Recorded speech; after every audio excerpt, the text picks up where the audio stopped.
Punjabi radio USA ਸੁਣ ਰਹੇ ਸਾਰੇ ਹੀ ਸਰੋਤਿਆਂ ਨੂੰ ਮੇਰੇ ਜਗਮੋਹਨ ਸਿੰਘ ਵੱਲੋਂ ਪਿਆਰ ਭਰੀ ਸਤਿ ਸ਼੍ਰੀ ਅਕਾਲ। ਅੱਜ 14 ਜੁਲਾਈ ਦਿਨ ਵੀਰਵਾਰ ਤੇ ਸਵਾਗਤ ਕਰਦੇ ਹਾਂ ਜੀ ਤੁਹਾਡਾ ਸਭ ਦਾ ਪ੍ਰੋਗਰਾਮ ਅਪਡੇਟ ਅਮਰੀਕਾ ਦੇ ਵਿੱਚ, ਜਿਸ ਦੇ ਵਿੱਚ ਤੁਹਾਨੂੰ ਵਰਲਡ ਦੀਆਂ ਨਿਊਜ਼, ਅਮਰੀਕਾ ਦੀਆਂ ਨਿਊਜ਼, ਮੌਸਮ ਦੇ ਬਾਰੇ ਜਾਣਕਾਰੀ, ਇਕੋਨਮੀ ਦੀ ਜਾਣਕਾਰੀ, ਵੱਖ-ਵੱਖ ਕੰਟਰੀ ਦੇ ਹਿਸਾਬ ਦੇ ਨਾਲ ਕਰੰਸੀ ਐਕਸਚੇਂਜ ਰੇਟ ਅਤੇ ਸੋਨੇ ਅਤੇ ਚਾਂਦੀ ਦੇ ਭਾਅ ਦੱਸਾਂਗੇ। ਖਬਰਾਂ ਦੀ ਸ਼ੁਰੂਆਤ ਕਰਨ ਤੋਂ ਪਹਿਲਾਂ ਅਸੀਂ ਧੰਨਵਾਦ ਕਰਦੇ ਹਾਂ ਆਪਣੇ ਸਪਾਂਸਰ ਦਾ, ਜਿਨ੍ਹਾਂ ਨੇ ਅੱਜ ਦੇ ਇਸ ਪ੍ਰੋਗਰਾਮ ਦੇ ਵਿੱਚ ਸਹਿਯੋਗ ਪਾਇਆ। ਅੱਜ ਦੀਆਂ ਖਬਰਾਂ ਦੇ ਸਪਾਂਸਰਜ਼ ਹਨ ਖਾਲਸਾ ਇੰਸ਼ੋਰੈਂਸ ਏਜੰਸੀ ਵਾਲੇ ਸੈਨ ਹੋਜ਼ੇ ਤੋਂ, ਜੋ ਕਿ ਹਰ ਪ੍ਰਕਾਰ ਦੀ ਇੰਸ਼ੋਰੈਂਸ ਕਰਦੇ ਹਨ ਅਤੇ ਕਿਸੇ ਵੀ ਤਰ੍ਹਾਂ ਦੀ ਇੰਸ਼ੋਰੈਂਸ ਦੀ ਜਾਣਕਾਰੀ ਦੇ ਲਈ ਤੁਸੀਂ ਇਹਨਾਂ ਨੂੰ ਕਾਲ ਕਰ ਸਕਦੇ ਹੋ 408-272-2500 ਤੇ। ਇਸ ਦੇ ਨਾਲ ਸੰਤੋਖ ਸਿੰਘ ਬਾਸੀ, ਪਰਮਜੀਤ ਕੌਰ ਜੀ ਬਾਸੀ ਫਰੀਮੌਂਟ ਤੋਂ, ਮਨਜੀਤ ਸਿੰਘ ਨਰਿੰਦਰ ਕੌਰ ਕਲਾਰ ਜੀ ਕਲੋਵਿਸ ਤੋਂ ਅਤੇ ਗਿਆਨ ਸਿੰਘ ਨਾਗਰਾ ਜੀ ਸੈਨ ਹੋਜ਼ੇ ਤੋਂ। ਜੇਕਰ ਤੁਸੀਂ ਵੀ ਇਸ ਪ੍ਰੋਗਰਾਮ ਨੂੰ ਜਾਂ ਪੰਜਾਬੀ ਰੇਡੀਓ USA ਦੇ ਕਿਸੇ ਵੀ ਹੋਰ ਪ੍ਰੋਗਰਾਮ ਨੂੰ ਸਪਾਂਸਰ ਕਰਨਾ ਚਾਹੁੰਦੇ ਹੋ ਤਾਂ ਤੁਸੀਂ ਕਾਲ ਕਰ ਸਕਦੇ ਹੋ 408-722-7698 ਤੇ, ਜਾਂ ਫਿਰ ਸਾਨੂੰ ਈਮੇਲ ਕਰ ਸਕਦੇ ਹੋ ਸਾਡੇ ਈਮੇਲ ਐਡਰੈਸ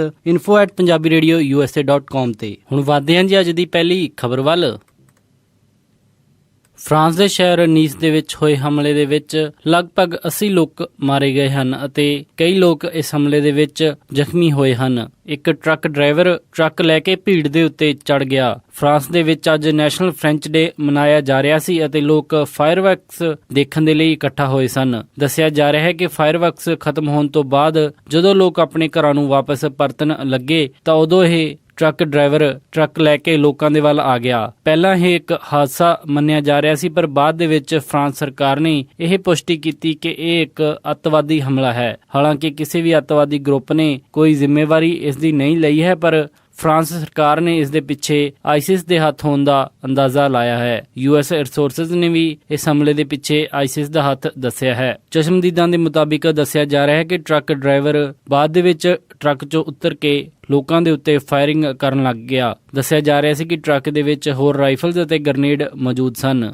ਆਈਸਿਸ ਦੁਆਰਾ ਪਹਿਲਾਂ ਵੀ ਪੈਰਿਸ ਦੇ ਉੱਤੇ ਨਵੰਬਰ 2015 ਦੇ ਵਿੱਚ ਹਮਲਾ ਕੀਤਾ ਗਿਆ ਸੀ, ਜਿਸ ਦੇ ਵਿੱਚ 130 ਤੋਂ ਜ਼ਿਆਦਾ ਲੋਕਾਂ ਦੀ ਜਾਨ ਗਈ ਸੀ। ਫਰਾਂਸ ਦੇ ਰਾਸ਼ਟਰਪਤੀ ਫ੍ਰੈਂਕੋਇਸ ਹੋਲਾਂਡੇ ਨੇ ਫਰਾਂਸ ਦੇ ਲੋਕਾਂ ਨੂੰ ਸੰਬੋਧਨ ਕਰਦੇ ਹੋਏ ਮਾਰੇ ਜਾਣ ਵਾਲੇ ਲੋਕਾਂ ਦੀ ਸੰਖਿਆ ਦੀ ਪੁਸ਼ਟੀ ਕੀਤੀ ਅਤੇ ਉਹਨਾਂ ਨੇ ਦੱਸਿਆ ਕਿ ਮਾਰੇ ਜਾਣ ਵਾਲਿਆਂ ਦੇ ਵਿੱਚ ਕਾਫੀ ਸੰਖਿਆ ਦੇ ਵਿੱਚ ਛੋਟੇ ਬੱਚੇ ਸ਼ਾਮਿਲ ਸਨ। ਉਹਨਾਂ ਨੇ ਫਰਾਂਸ ਦੇ ਵਿੱਚ ਐਮਰਜੈਂਸੀ 3 ਮਹੀਨੇ ਲਈ ਹੋਰ ਵਧਾ ਦਿੱਤੀ ਅਤੇ ਉਸ ਦੀ ਡੇਟ 26 ਅਕਤੂਬਰ ਕਰ ਦਿੱਤੀ ਹੈ। ਫਰਾਂਸ ਦੇ ਇੰਟੀਰੀਅਰ ਮਿਨਿਸਟਰ ਪੈਰੀ ਹੈਨਰੀ ਨੇ ਦੱਸਿਆ ਕਿ ਇਸ ਟਰੱਕ ਡਰਾਈਵਰ ਨੂੰ ਪੁਲਿਸ ਦੁਆਰਾ ਮਾਰ ਦਿੱਤਾ ਗਿਆ ਹੈ। ਆਈ ਇੱਕ ਖਬਰ ਦੇ ਮੁਤਾਬਿਕ ਟਰੱਕ ਡਰਾਈਵਰ ਦੀ ਉਮਰ 31 ਸਾਲ ਸੀ ਅਤੇ ਇਹ ਟਿਊਨੀਸ਼ੀਆ ਦਾ ਓਰੀਜਨ ਵਾਲਾ ਨੀਸ ਸ਼ਹਿਰ ਦਾ ਨਿਵਾਸੀ ਸੀ। US ਇੰਟੈਲੀਜੈਂਸ ਨੇ ਦੱਸਿਆ ਹੈ ਕਿ ਇਹ ਹਮਲਾ ਆਈਸਿਸ ਦੇ ਪੈਟਰਨ ਦੇ ਉੱਤੇ ਹੋਇਆ ਹੈ। ਆਈਸਿਸ ਇਰਾਕ ਅਤੇ ਸੀਰੀਆ ਦੇ ਵਿੱਚ ਪਏ ਮਿਲਟਰੀ ਪ੍ਰੈਸ਼ਰ ਤੋਂ ਬਾਅਦ ਹੁਣ ਬਾਹਰਲੇ ਦੇਸ਼ਾਂ ਦੇ ਉੱਤੇ ਆਪਣੇ ਹਮਲੇ ਲਗਾਤਾਰ ਵਧਾ ਰਿਹਾ ਹੈ। ਇਸ ਤੋਂ ਥੋੜੇ ਹੀ ਦਿਨ ਪਹਿਲਾਂ ਬੰਗਲਾਦੇਸ਼, ਅਫਗਾਨਿਸਤਾਨ, ਅਮਰੀਕਾ ਦੇ ਵਿੱਚ ਵੀ ਆਈਸਿਸ ਦੁਆਰਾ ਕਈ ਹਮਲੇ ਕੀਤੇ ਗਏ। ਕੀਨੀਆ ਦੇ ਵਿੱਚ ਇੱਕ ਪੁਲਿਸ ਅਫਸਰ ਨੇ ਆਪਣੇ ਹੀ 7 ਸਾਥੀਆਂ ਨੂੰ ਮਾਰ ਦਿੱਤਾ। ਪੁਲਿਸ ਨੇ ਆਪਣੀ ਰਿਪੋਰਟ ਦੇ ਵਿੱਚ ਦੱਸਿਆ ਹੈ ਕਿ ਅਬਦੀ ਹਕੀਮ ਮੈਸਲਾ ਸਟੇਸ਼ਨ ਗਾਰਡ ਦੀ ਡਿਊਟੀ ਤੋਂ ਬੁੱਧਵਾਰ ਰਾਤ ਨੂੰ ਗਿਆ ਤੇ ਇਸ ਤੋਂ ਥੋੜੇ ਹੀ ਚਿਰ ਬਾਅਦ ਉਹ ਵਾਪਸ ਆ ਗਿਆ ਅਤੇ ਉਸਨੇ ਸ਼ੂਟਿੰਗ ਸਟਾਰਟ ਕਰ ਦਿੱਤੀ। ਬਾਅਦ ਦੇ ਵਿੱਚ ਪੁਲਿਸ ਸਟੇਸ਼ਨ ਦੇ ਵਿੱਚ ਮੌਜੂਦ ਕੈਦੀਆਂ ਨੂੰ ਸੁਰੱਖਿਅਤ ਕੱਢਣ ਦੇ ਲਈ ਪੁਲਿਸ ਕਮਾਂਡੋਜ਼ ਦੀ ਵਰਤੋਂ ਕੀਤੀ ਗਈ।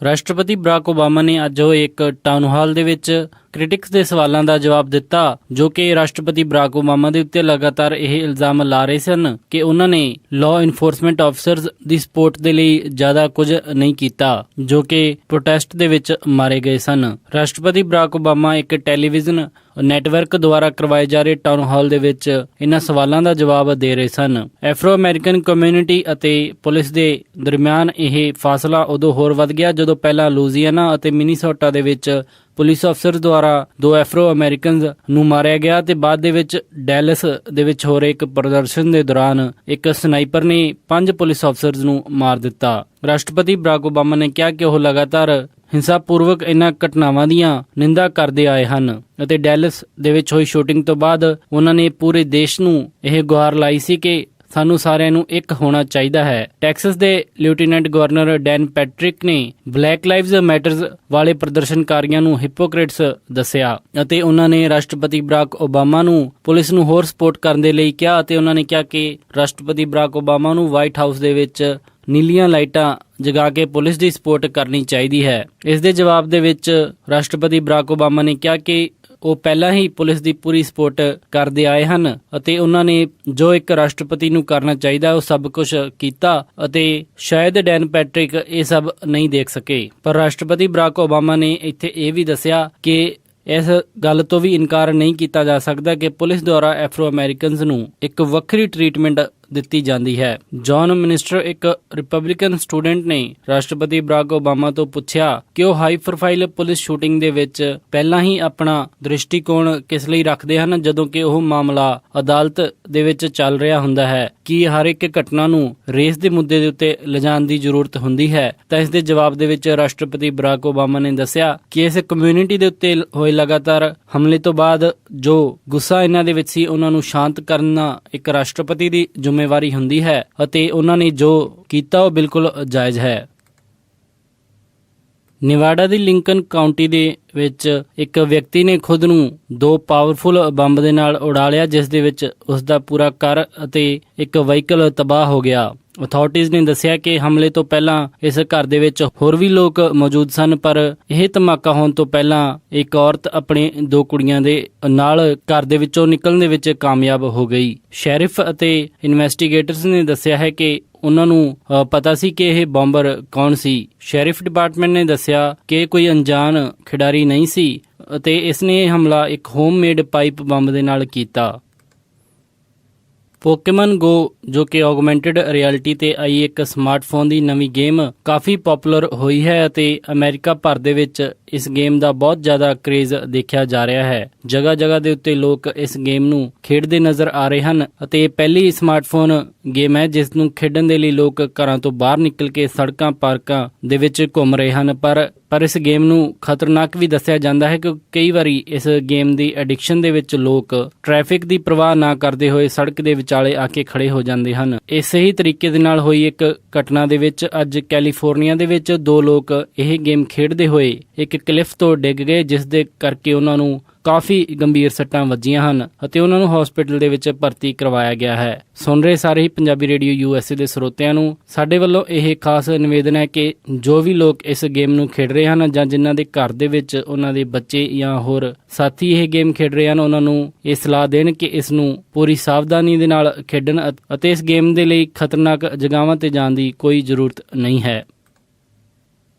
CNN ਤੇ ਆਈ ਇੱਕ ਖਬਰ ਦੇ ਮੁਤਾਬਿਕ ਡੋਨਲਡ ਟਰੰਪ ਨੇ ਆਪਣੇ ਰਨਿੰਗ ਮੇਟ ਦੇ ਤੌਰ ਦੇ ਉੱਤੇ ਰਿਪਬਲਿਕਨ ਪਾਰਟੀ ਦੀ ਸੀਟ ਤੋਂ ਉਪ ਰਾਸ਼ਟਰਪਤੀ ਦੇ ਉਮੀਦਵਾਰ ਦੇ ਲਈ ਇੰਡੀਆਨਾ ਦੇ ਗਵਰਨਰ ਮਾਈਕ ਪੈਂਸ ਦਾ ਨਾਮ ਚੁਣਿਆ ਹੈ ਅਤੇ ਮਾਈਕ ਪੈਂਸ ਨੇ ਇਹ ਇਨਵੀਟੇਸ਼ਨ ਨੂੰ ਐਕਸੈਪਟ ਵੀ ਕਰ ਲਿਆ। ਇਸ ਤੋਂ ਪਹਿਲਾਂ ਡੋਨਲਡ ਟਰੰਪ ਨੇ ਟਵੀਟ ਕੀਤਾ ਸੀ ਕਿ ਉਹ ਸ਼ੁੱਕਰਵਾਰ ਨੂੰ ਆਪਣੇ ਵਾਈਸ ਪ੍ਰੈਜ਼ੀਡੈਂਟ ਉਮੀਦਵਾਰ ਦਾ ਨਾਮ ਅਨਾਉਂਸ ਕਰਨਗੇ। ਪਰ ਅੱਜ ਫਰਾਂਸ ਦੇ ਵਿੱਚ ਹੋਏ ਇਸ ਹਮਲੇ ਨੂੰ ਦੇਖਦੇ ਹੋਏ ਡੋਨਲਡ ਟਰੰਪ ਨੇ ਟਵਿੱਟਰ ਦੇ ਉੱਤੇ ਟਵੀਟ ਕੀਤਾ ਹੈ ਕਿ ਉਹ ਆਪਣੀ ਇਹ ਘੋਸ਼ਣਾ ਨੂੰ ਪੋਸਟਪੋਨ ਕਰ ਰਹੇ ਹਨ। ਪਰ CNN ਨੇ ਇਸ ਖਬਰ ਦੀ ਪੁਸ਼ਟੀ ਕੀਤੀ ਹੈ ਕਿ ਡੋਨਲਡ ਟਰੰਪ ਨੇ ਵਾਈਸ ਪ੍ਰੈਜ਼ੀਡੈਂਟ ਦੇ ਲਈ ਇੰਡੀਆਨਾ ਦੇ ਗਵਰਨਰ ਮਾਈਕ ਪੈਂਸ ਦਾ ਨਾਮ ਫਾਈਨਲ ਕਰ ਲਿਆ ਹੈ।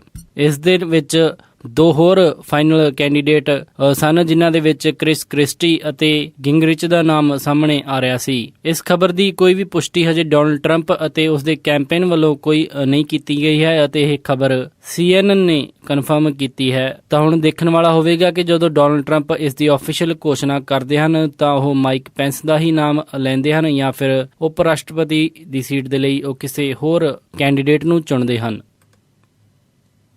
ਇਹ ਸਨ ਅੱਜ ਦੀਆਂ ਕੁਝ ਖਾਸ ਖਬਰਾਂ ਤੇ ਹੁਣ ਮੌਸਮ ਦੀ ਜਾਣਕਾਰੀ।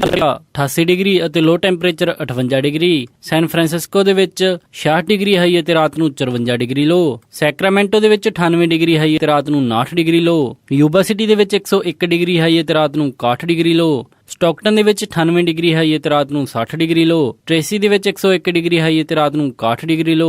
ਮੋਡੈਸਟੋ ਦੇ ਵਿੱਚ 103 ਡਿਗਰੀ ਹਾਈ ਅਤੇ ਰਾਤ ਨੂੰ 64 ਡਿਗਰੀ ਲੋ। ਫ੍ਰੈਜ਼ਨੋ ਦੇ ਵਿੱਚ 105 ਡਿਗਰੀ ਹਾਈ ਅਤੇ ਰਾਤ ਨੂੰ 68 ਡਿਗਰੀ ਲੋ।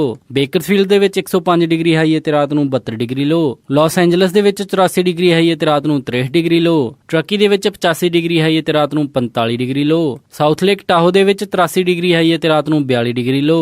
ਪੋਰਟਲੈਂਡ ਓਰੇਗਨ ਦੇ ਵਿੱਚ 76 ਡਿਗਰੀ ਹਾਈ ਅਤੇ ਰਾਤ ਨੂੰ 57 ਡਿਗਰੀ ਲੋ। ਸੈਟਲ ਦੇ ਵਿੱਚ 75 ਡਿਗਰੀ ਹਾਈ ਹੈ ਤੇ ਰਾਤ ਨੂੰ 56 ਡਿਗਰੀ ਲੋ। ਫਲੈਗਸਟੈਫ ਐਰੀਜ਼ੋਨਾ ਦੇ ਵਿੱਚ 88 ਡਿਗਰੀ ਹਾਈ ਹੈ ਤੇ ਰਾਤ ਨੂੰ 55 ਡਿਗਰੀ ਲੋ। ਸਾਲਟ ਲੇਕ ਸਿਟੀ ਯੂਟਾ ਦੇ ਵਿੱਚ 98 ਡਿਗਰੀ ਹਾਈ ਹੈ ਤੇ ਰਾਤ ਨੂੰ 68 ਡਿਗਰੀ ਲੋ। ਸ਼ਿਕਾਗੋ ਦੇ ਵਿੱਚ 73 ਡਿਗਰੀ ਹਾਈ ਹੈ ਤੇ ਰਾਤ ਨੂੰ 64 ਡਿਗਰੀ ਲੋ। ਨਿਊਯਾਰਕ ਦੇ ਵਿੱਚ 93 ਡਿਗਰੀ ਹਾਈ ਹੈ ਤੇ ਰਾਤ ਨੂੰ 74 ਡਿਗਰੀ ਲੋ। ਟੋਰਾਂਟੋ ਦੇ ਵਿੱਚ 24 ਡਿਗਰੀ ਸੈਲਸੀਅਸ ਹਾਈ ਹੈ ਤੇ ਰਾਤ ਨੂੰ 14 ਡਿਗਰੀ ਸੈਲਸੀਅਸ ਲੋ। ਵਿਨੀਪੈਗ ਦੇ ਵਿੱਚ 24 ਡਿਗਰੀ ਸੈਲਸੀਅਸ ਹਾਈ ਹੈ ਤੇ ਰਾਤ ਨੂੰ 12 ਡਿਗਰੀ ਸੈਲਸੀਅਸ ਲੋ। ਕੈਲਗਰੀ ਦੇ ਵਿੱਚ 15 ਡਿਗਰੀ ਸੈਲਸੀਅਸ ਹਾਈ ਹੈ ਤੇ ਰਾਤ ਨੂੰ 10 ਡਿਗਰੀ ਸੈਲਸੀਅਸ ਲੋ। ਵੈਨਕੂਵਰ ਦੇ ਵਿੱਚ 21 ਡਿਗਰੀ ਸੈਲਸੀਅਸ ਹਾਈ ਹੈ ਤੇ ਰਾਤ ਨੂੰ 15 ਡਿਗਰੀ ਸੈਲਸੀਅਸ ਲੋ। ਪੰਜਾਬ ਅੰਮ੍ਰਿਤਸਰ ਦੇ ਵਿੱਚ 34 ਡਿਗਰੀ ਸੈਲਸੀਅਸ ਹਾਈ ਹੈ ਤੇ ਰਾਤ ਨੂੰ 25 ਡਿਗਰੀ ਸੈਲਸੀਅਸ ਲੋ। ਮੈਲਬਨ ਆਸਟ੍ਰੇਲੀਆ ਦੇ ਵਿੱਚ 14 ਡਿਗਰੀ ਸੈਲਸੀਅਸ ਹਾਈ ਹੈ ਤੇ ਰਾਤ ਨੂੰ 5 ਡਿਗਰੀ ਸੈਲਸੀਅਸ ਲੋ। ਲੰਡਨ ਦੇ ਵਿੱਚ 20 ਡਿਗਰੀ ਸੈਲਸੀਅਸ ਹਾਈ ਹੈ ਤੇ ਰਾਤ ਨੂੰ 15 ਡਿਗਰੀ ਸੈਲਸੀਅਸ ਲੋ। ਬਰਲਿਨ ਦੇ ਵਿੱਚ 19 ਡਿਗਰੀ ਸੈਲਸੀਅਸ ਹਾਈ ਹੈ ਤੇ ਰਾਤ ਨੂੰ 11 ਡਿਗਰੀ ਸੈਲਸੀਅਸ ਲੋ। ਅਤੇ ਫਰਾਂਸ ਪੈਰਿਸ ਦੇ ਵਿੱਚ 22 ਡਿਗਰੀ ਸੈਲਸੀਅਸ ਹਾਈ ਅਤੇ ਰਾਤ ਨੂੰ 10 ਡਿਗਰੀ ਸੈਲਸੀਅਸ ਲੋ ਰਹੇਗਾ ਜੀ। ਇਸੇ ਜੀ ਮੌਸਮ ਦੀ ਜਾਣਕਾਰੀ। ਹੁਣ ਵਧਦੇ ਹਾਂ ਜੀ ਸਟਾਕ ਮਾਰਕੀਟ ਦੀ ਇਨਫੋਰਮੇਸ਼ਨ ਵੱਲ।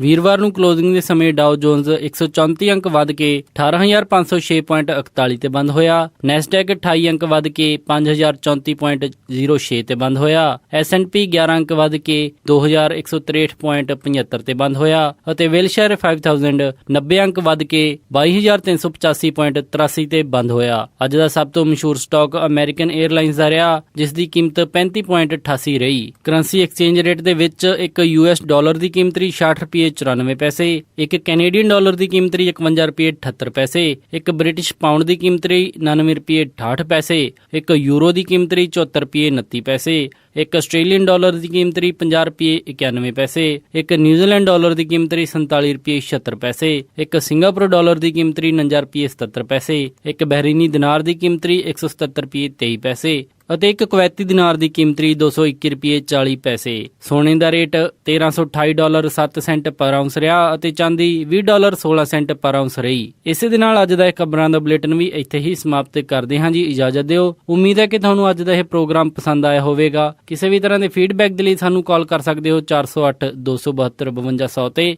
ਜਾਂ ਫਿਰ ਸਾਡੇ ਈਮੇਲ ਐਡਰੈਸ info@punjabiradiousa.com ਤੇ ਉੱਤੇ ਈਮੇਲ ਵੀ ਕਰ ਸਕਦੇ ਹੋ। ਇੱਕ ਵਾਰੀ ਫਿਰ ਸਾਰੇ ਸਪਾਂਸਰ ਦਾ ਬਹੁਤ-ਬਹੁਤ ਧੰਨਵਾਦ ਕਰਦੇ ਹਾਂ। ਮਿਲਦੇ ਹਾਂ ਜੀ ਅਪਡੇਟ ਅਮਰੀਕਾ ਦੇ ਅਗਲੇ ਅੰਕ ਵਿੱਚ। ਤਦ ਤੱਕ ਲਈ ਸਾਰਿਆਂ ਨੂੰ ਪਿਆਰ ਅਤੇ ਸਤਿਕਾਰ ਭਰੀ ਸਤਿ ਸ਼੍ਰੀ ਅਕਾਲ। ਸੁਣਦੇ ਰਹੋ ਜੀ ਪੰਜਾਬੀ ਰੇਡੀਓ USA।